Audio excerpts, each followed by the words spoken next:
Assalamualaikum warahmatullahi wabarakatuh. Perkenalkan, kami dari kelompok 2 DKVB 2020 akan menjelaskan tentang integrasi nasional. Integrasi nasional merupakan masalah penting yang dihadapi oleh negara-negara yang baru merdeka dan negara-negara berkembang dalam kaitannya dengan upaya membina serta menciptakan persatuan dan kesatuan bangsa. Seperti bangsa Indonesia dalam memasuki abad 21 yang dihadapkan pada tekanan dan pengaruh globalisasi di mana teknologi informasi, komunikasi, serta transportasi telah berkembang dengan sangat pesat. Hal itu membuat bangsa Indonesia mau tidak mau mengikuti arus perkembangan globalisasi. Namun di sisi lain, dalam memasuki era global ini permasalahan utama yang harus dihadapi dan diatasi oleh bangsa Indonesia adalah dengan menjaga dan mempertahankan persatuan dengan kesatuan melalui pembinaan integrasi nasional. Lalu, apa itu integrasi nasional? Integrasi nasional merupakan suatu upaya untuk mempersatukan atau menggabungkan berbagai perbedaan pada kelompok budaya ataupun kelompok sosial di dalam satu wilayah sehingga membentuk suatu kesatuan yang harmonis di dalam sebuah negara. Lalu, faktor pendorong integrasi nasional. Kita tahu bahwa integrasi nasional tidak bisa terbentuk dengan sendirinya. Karena itu ada beberapa faktor yang mendorong terbentuknya integrasi nasional, di antaranya yang pertama adalah pembentukan bangsa. Menurut Ernest Renan, bangsa adalah suatu jiwa, suatu asas rohania, suatu solidaritas dalam skala luas. Hal ini dibentuk oleh kesadaran akan kesamaan warisan sejarah dan kesamaan kehendak untuk hidup bersama. Yang kedua yakni Sumpah Pemuda. Nasionalisme bukan hanya menjadi milik organisasi politik saja, namun menjadi milik hak kita, hak para pelajar dan pemuda yang kemudian terhimpun ke dalam sebuah himpunan, yakni Perhimpunan Pelajar Indonesia atau yang biasa disebut dengan PPPI, sebuah organisasi yang dihadirikan pada tahun 1926 untuk merealisasikan persatuan dan menghilangkan sifat kedaerahan dengan tujuan mencapai Indonesia yang satu melalui suatu kongres yang bertujuan membentuk badan sentral, mengajukan paham kesatuan, serta semakin untuk mempererat hubungan di antara semua perkumpulan pemuda kebangsaan.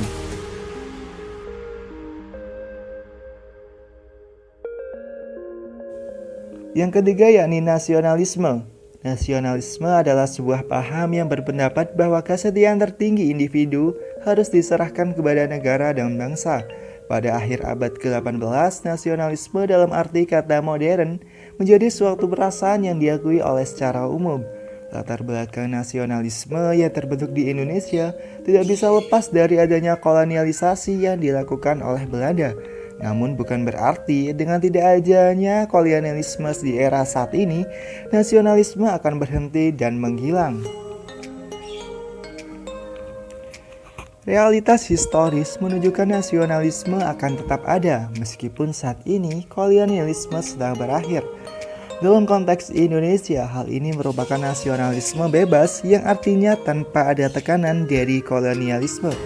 Pada hakikatnya, nasionalisme ini termanifestasi dalam bentuk pengabdian terhadap bangsa dan negara tanpa adanya pembatasan waktu. Yang keempat yakni konsensus bersama bangsa. Peralihan loyalitas dari negara bangsa menjadi sebuah negara bangsa membawa konsekuensi bahwa ada proses adaptasi loyalitas. Sebab itu dihadirkanlah simbol-simbol untuk menguatkan arti penting dari bangsa serta kolektivitas melalui konsensus bersama yakni proklamasi, Pancasila, Undang-Undang Dasar 1945, bendera Indonesia, serta bahasa dan lagu kebangsaan Indonesia yang seringkali dimanifestasikan dalam berbagai event-event di Indonesia. Jika ada faktor pendorong, tentunya ada pula nih faktor penghambat integrasi nasional. Lalu apa saja faktor penghambat integrasi nasional tersebut? Di antara faktor penghambat integrasi nasional, yang pertama yakni heterogenitas budaya, agama, dan intoleran. Yang kedua dengan luas wilayah. Yang ketiga, pembangunan tidak merata, serta yang terakhir yakni etnosentrisme. Selanjutnya yakni integrasi nasional serta latar belakang dari sejarah tersebut. Ditilik dari perjalanan sejarah bangsa Indonesia, pembelajaran integrasi nasional dapat dibelah menjadi 4 arah. Yang pertama yakni zaman sebelum kedatangan penjajah. Sebelum kedatangan bangsa-bangsa asing, setiap kerajaan sebenarnya telah mampu membentuk sistem sosial, ekonomi, politik, dan pemerintahan yang sangat sesuai dengan kebutuhan masyarakat setempat. Kebesaran nama kerajaan Sriwijaya dan Majapahit ternyata mengundang kedatangan bangsa-bangsa asing ke Indonesia, baik untuk berdagang ataupun ingin menjajah. Yang kedua adalah zaman penjajahan. Pada zaman ini, kondisi di seluruh wilayah Indonesia berbalik dari kondisi adil makmur menjadi bangsa yang dikuasai oleh pemerintah kolonial serta imperialis yang membuat Indonesia menderita. Ini berakibat dengan timbulnya rasa ketidakpuasan sebagian putra dan putri Indonesia untuk melakukan perlawanan serta pemberontakan. Yang ketiga yakni zaman pergerakan nasional. Perlawanan bangsa Indonesia yang bersifat kedaerahan ternyata mudah dikalahkan oleh penjajah.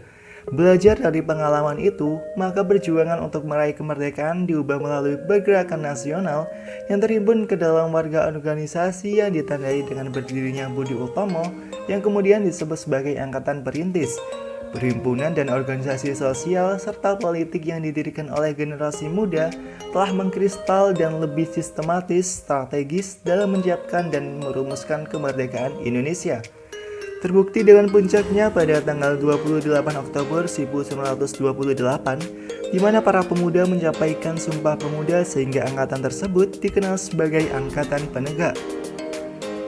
Pasca Sumpah Pemuda, generasi muda Indonesia membentuk BPUPKI dan PPKI yang tugasnya merumuskan dan menyusun dasar negara dan undang-undang dasar yang diperlukan untuk memenuhi persyaratan sebagai negara merdeka. Dan hasilnya pun adalah ditetapkannya Piagam Jakarta yang menjadi modal penting bagi proklamasi kemerdekaan pada tanggal 17 Agustus 1945. Kemudian pada tanggal 18 Agustus 1945 ini, Piagam Jakarta telah ditetapkan sebagai Undang-Undang Dasar Negara Republik Indonesia dengan sedikit perubahan pada sila pertama dari Pancasila. Dan zaman yang terakhir yakni zaman setelah kemerdekaan. Pasca kemerdekaan ternyata terjadi perbedaan, gesekan, dan pertentangan ideologis, politis, ekonomis, dan kepentingan individu atau kelompok yang mengakibatkan timbulnya rasa tidak puas serta ekskriminalitas yang dilatar belakangi oleh kekuatan agama, komunis, dan kondisi tertentu di mana orang ataupun kelompok orang ingin memaksakan kehendak. Lalu yang selanjutnya yakni integrasi nasional dalam kemajemukan penduduk serta kondisi geografis negara. Kemajemukan penduduk yang terdiri dari beragam suku, adat, ras, dan budaya membuat pembangunan bangsa perlu diperhatikan secara khusus, tidak hanya karena ragamnya sara, melainkan latar belakang geografis, kebudayaan, dan lain-lain. Kajian penduduk dapat dilihat dari jumlah, distribusi, dan komposisi penduduk. Selanjutnya yakni integrasi nasional dan kemajemukan budaya. Pada dasarnya, kajian kebudayaan nasional yang khas Indonesia dipilih menjadi 3 kelompok. Di antaranya yang pertama yakni kebudayaan suku bangsa, yang kedua kebudayaan daerah, serta yang terakhir kebudayaan nasional. Selain kedua tersebut, integrasi nasional dan tanggung jawab masa depan. Ada 3 faktor yang mempengaruhi tanggung jawab masa depan bangsa sebagai acuan pergaulan nasional serta internasional. Di antaranya yang pertama yakni faktor kependudukan, yang kedua yakni faktor kemapanan kebudayaan daerah ataupun suku, serta yang terakhir adalah faktor sosial ekonomi beserta aspek pemerataannya. Sekian dari kami pemaparan materi tentang integrasi nasional dari kelompok 2. Terima kasih telah mendengarkan. Wassalamualaikum warahmatullahi wabarakatuh.